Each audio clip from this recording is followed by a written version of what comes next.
국제사회의 반테러 움직임이 본격화하면서 초점은 이제 국내 테러 가능성에 맞춰지고 있습니다. 정치권도 발빠른 대응에 나서고 있는데요. 어떤 점에 중점을 두고 지켜봐야 할 것인지 전문가와 함께 짚어봅니다. 대테러 전문가시죠. 최진태 한국테러리즘연구소장 전화로 연결돼 있습니다. 소장님 나와 계십니까? 네, 안녕하세요. 네, 우리 국내 또 국회의 테러 정책의 방향성이 좀 구체화되고 있는 것 같습니다. 일단 내년도 테러 예산으로 1,000억 원을 반영했다고 하는데 우리 대응 방향 적절했다고 보십니까? 어떻게 보십니까? 네, 오늘 발표된 내용들을 보면 예산 1,000억 정도를 편성한 것으로 되어 있는데 예. 이것으로 우리 한국 정부의 어떤 대테러 정책의 방향이 결정나고 있다 이렇게 보는 것은 어려운 것이고요. 예. 지금 그 예산들도 보면 재외국민 보호에 20억을 쓰고 그다음에 여권 이변조 식별 고도화 사업에 10억, 대테러 개인 화기 도입에 62억 원, 예. 이런 형태거든요. 그래서 지금 이런 갑작스럽게 어떤 파리에서 테러가 발생하다 보니까 예. 정부에서 이런 예산 배정을 한 것 같은데 전문가 입장에서 봤을 때는 상당히 어떻게 보면 보여주기식 예산 배정 같고요. 예. 또 이런 이 예산 1,000억 원을 새로 책정해서 투입한다고 해서 테러가 예방될 것이냐? 저는 이렇게 보지 않거든요. 네네. 그리고 지금 일부 내용들을 보면 대테러 장비 구입이라고 하는 그런 항목들이 있는데 지금 법률적 근거가 하나도 없거든요. 그래서 지금 대테러라고 하는 그런 항목으로 예산을 확보할 수가 없는 상황이거든요. 예. 그래서 지금 예산 조금 책정해서 내년도에 반영하겠다라고 해서 어떤 테러에 대한 테러 예방에 큰 효과를 기대하기는 어려울 것 같고요. 예. 무엇보다 필요한 것은 현재 우리 대한민국 정부가 가지고 있는 인적 자산과 물적 자산을 어떻게 하면 최대한 극대화시켜서 예. 테러에 대응할 것인가 하는 그 부분에 초점이 맞춰져야 될 것 같고요. 네네. 이를 위해서는 무엇보다도 유관 부처들이 유기적으로 일사불란하게 테러 대응에 나설 수 있도록 어떤 테러 대응 통합 관리 시스템을 구축하는 것이 무엇보다 저는 중요하다 이렇게 봅니다. 사실 오늘 오전에 저희들은 이제 국내 거주하는 IS 공개 지지자가 10명이 넘는다. 또 네. 인도네시아 지지자도 체포가 됐지 않았습니까? 네. 우리 국내의 IS 또 여러 테러 위험 어느 정도로 보고 계십니까? 네, 지금 사실 오전에 IS 지지자들 테러 혐의가 있는 그런 사람들이 10여 명 정도 발견이 됐다 하는 게 사실은 그렇게 놀라운 일도 아닙니다. 실제로 오래 전에도 어떤 국내에 잠입한 알카에다 요원이 있었고 예. 또 여러 가지 혐의가 있었던 자들이 있었거든요. 그리고 이제 오늘 보도된 내용들을 보면 이 불법 체류하고 있는 그리고 불법 위조 여권을 가지고 국내에 잠입한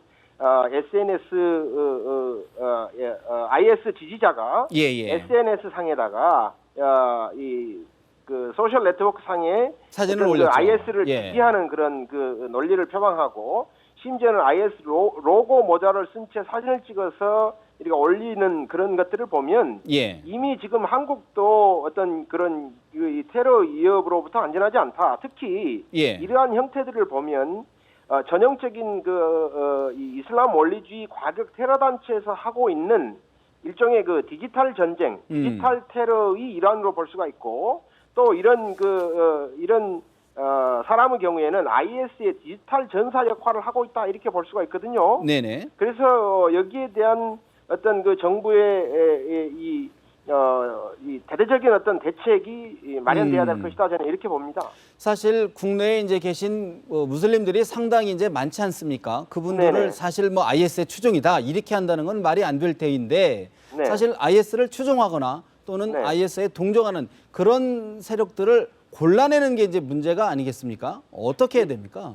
예, 그렇습니다. 지금 선량한 대부분의 무슬림들을 이 테러범이나 혹은 테러 동조자로 우리가 몰아가면은 절대 안 되는 거고요. 예. 그냥 단지 그 중에서 일부지만 극소수이지만 어떤 과격 이슬람 원리주의 테러 조직들을 옹호하거나 혹은 그들의 이념을 전파하기 위해서 어떤 시도들을 하는 사람들을 관리하는 그런 노력들이 필요한데 예. 실제로 지금 합법적으로 국내에 입국하는 그런 사람들도 일부는 문제일 수도 있지만 예. 그렇지 않고 위조 여권을 가지고 국내에 잠입을 하는 그런 사람들의 관리를 어떻게 할 것이냐.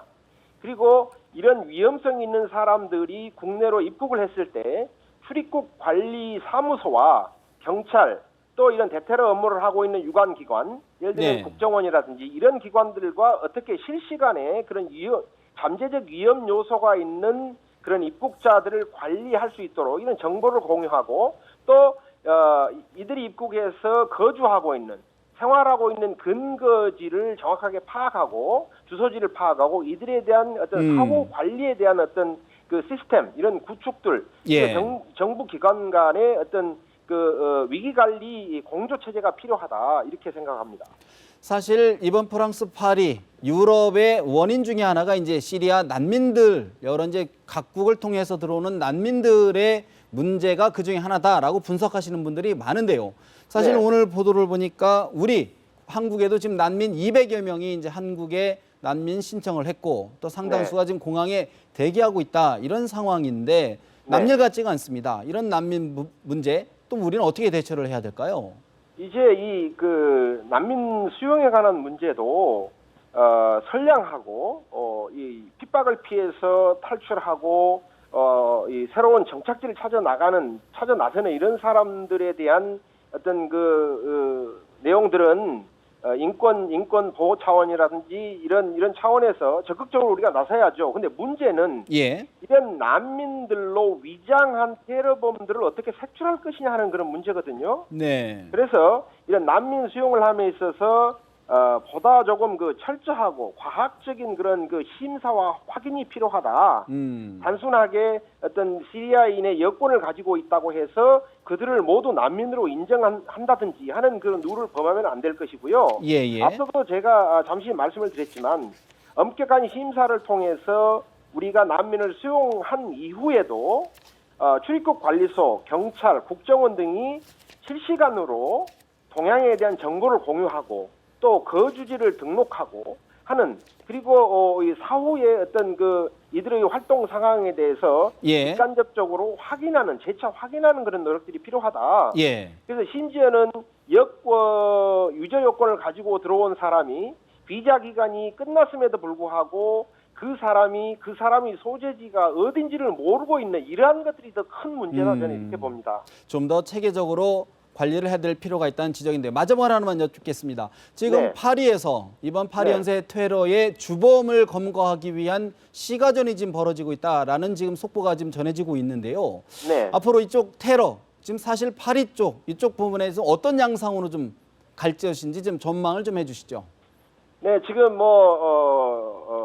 파리에서 동시다발적 테러가 발생을 했고 예. 지금도 어떻게 보면 완전하게 테러 발생 이전의 상태로 돌아간 것은 아니고요. 네. 이들 이 테러에 관여돼 있는 혹은 배후에서 지지했거나 혹은 동조했거나 참여한 사람들을 찾아내는 일, 완벽하게 이런 일들이 완료되어야만 파리 이 테러는 테러 발생 이전의 상태로 돌아간다 이렇게 볼 수가 있는데 실제로 지금 유럽 같은 경우에는 국경 통제가 거의 이루어지지 않고 있기 때문에 네. 어떤 테러범들의 국가 간의 이동이 굉장히 수월하다. 그래서 이 당분간은 이런 파리 테러 발생 이전의 상태로 가기에는 상당한 시간이 소요가 될 것이고 앞으로도 긴장이 상당 기간은 지속될 수밖에 없다 이렇게 봅니다. 알겠습니다. 오늘 말씀 여기까지 듣겠습니다. 말씀 고맙습니다. 감사합니다. 네, 지금까지 최진태 한국테러리즘 연구소장과 이야기 나눠봤습니다.